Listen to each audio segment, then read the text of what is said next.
നമസ്കാരം. ഞാൻ ലക്ഷ്മി കാണത്ത്. മുൻ സിനി പ്രവർത്തകനും മുൻ മന്ത്രിയുമായിട്ടുള്ള KT ജലീലിന് ഒരു സംശയം. അയോധ്യയിൽ ശ്രീരാമ ജന്മഭൂമിയിൽ ഉയരുന്ന ശ്രീരാമക്ഷേത്രത്തിന്റെ പ്രാണപ്രതിഷ്ഠാ ചടങ്ങ് മതപരമാണോ രാഷ്ട്രീയമാണോ എന്ന്. ഭാരതം നടപ്പിലാക്കുന്ന പൌരത്വ ഭേദഗതി ബില്ലിനെതിരെ ചില പ്രതിഷേധങ്ങളൊക്കെ നടത്തി ഈ മതേതരർ മുന്നിലുണ്ടായിരുന്നു. അപ്പോഴൊന്നും അദ്ദേഹത്തിന് ആ പ്രതിഷേധങ്ങളെല്ലാം മതപരമാണോ രാഷ്ട്രീയമാണോ എന്നുള്ള സംശയങ്ങൾ ഉണ്ടായിരുന്നില്ല.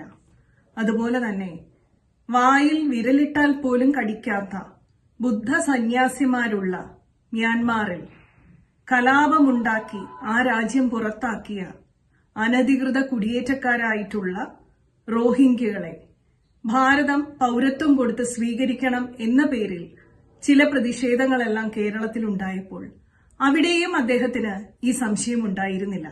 അത് മതപരമായിട്ടുള്ള പ്രതിഷേധമാണോ അതോ രാഷ്ട്രീയമായിട്ടുള്ളതാണോ എന്ന്. ജലീലിനോട് പലവട്ടം പറഞ്ഞിട്ടുണ്ട്, ഈ ഭാരതത്തിന്റെ രാഷ്ട്രീയം എന്നത് ഈ സനാതന ധർമ്മത്തിൽ അധിഷ്ഠിതമാണ് എന്നുള്ളത്. ഈ ഭാരതത്തിന്റെ സംസ്കാരം ഈ രാജ്യം ആക്രമിച്ചവരുടേതല്ല, ഈ ഭാരതം നിർമ്മിച്ച ഋഷിമാരുടേതാണ്. ദ്വാരക ഭരിച്ചിരുന്ന ശ്രീകൃഷ്ണ പരമാത്മാവ് തന്നെയാണ് ഹിന്ദുക്കൾ പിന്തുടരുന്ന ഭഗവത്ഗീത നമുക്ക് നൽകിയത്. അതുപോലെ തന്നെ അയോധ്യ ഭരിച്ചിരുന്ന ശ്രീരാമചന്ദ്രനാണ് രാമായണത്തിന് ആധാരം. അങ്ങനെ ഈ രാജ്യത്തിന്റെ രാഷ്ട്രീയവും ധർമ്മവും സംസ്കാരവും മതവും ഒന്നും വ്യത്യസ്തമല്ല. ക്ഷേത്രവുമായി ഇഴുകിച്ചേർന്നതാണ് ഈ ഭാരതത്തിന്റെ സംസ്കാരവും രാഷ്ട്രീയവുമെല്ലാം.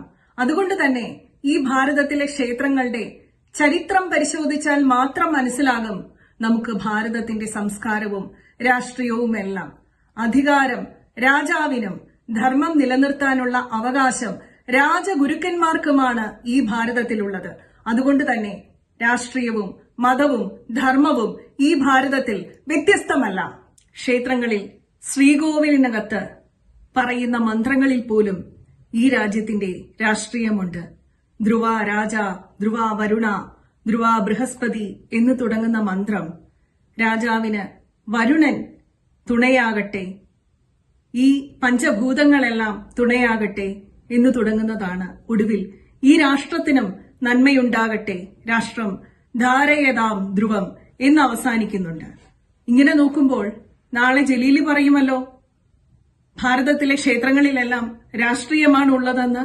ഭാരതത്തിന്റെ പുണ്യസങ്കേതങ്ങളും ക്ഷേത്രങ്ങളും എന്ന് പറയുന്നത് ചരിത്രവും ഐതിഹ്യവും സാമൂഹിക സാഹചര്യങ്ങളും എല്ലാം അടങ്ങുന്ന സാംസ്കാരിക കേന്ദ്രങ്ങളാണ്. അവയെ അടുത്തറിഞ്ഞാൽ മാത്രമേ ഈ ഭാരതത്തിന്റെ ഭൂമിശാസ്ത്രവും ചരിത്രവും സംസ്കാരവും ധർമ്മവും രാഷ്ട്രീയവും എല്ലാം മനസ്സിലാക്കാൻ സാധിക്കുകയുള്ളൂ.